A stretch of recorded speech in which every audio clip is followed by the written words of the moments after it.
If living and dying is reliant on our genes, which are essentially instructions, if in fact every occurrence in the cosmos is a result of instruction, random being one of them, I'll explain that simply by reminding you that the opposite of random is predictable. Life is seen as being predictable in part and being random in the other. Well, the simplest way to disprove life being random is due to the fact that you already expect random to happen, which means it's also predictable. We can get more into random in another video. Getting back on topic, if in fact everything from object to energy has to be a certain way, a specification, which itself is an instruction, in order to exist as itself, if even our very own free will is a result of involuntary function, does this not indicate preemptive cause? Everything has a reason, even those things without reason, due to there being a reason as to why it is without reason.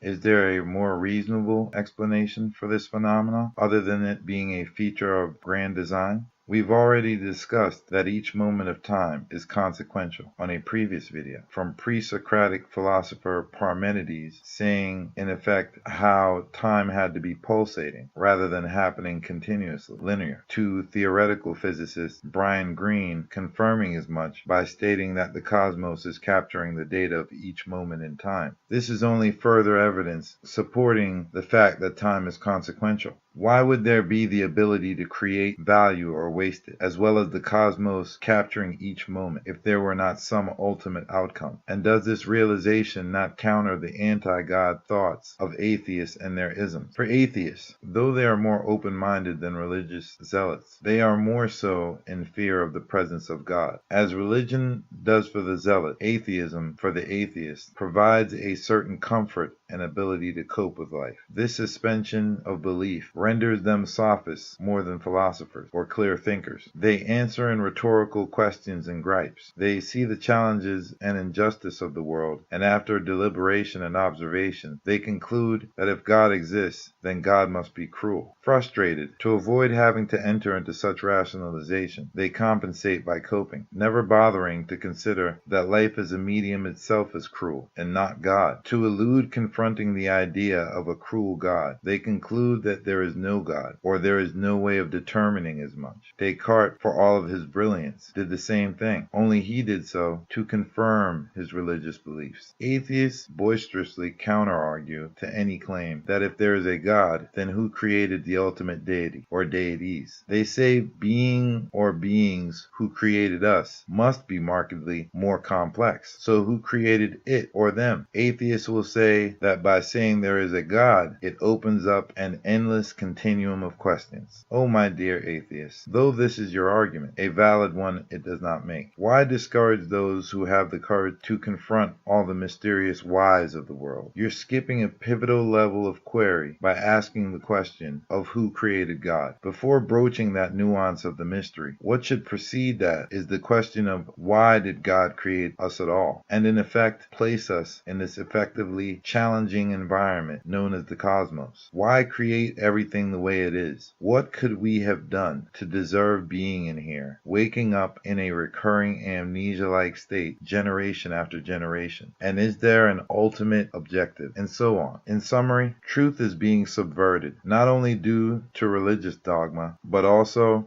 due to atheist and agnostic dogma as well.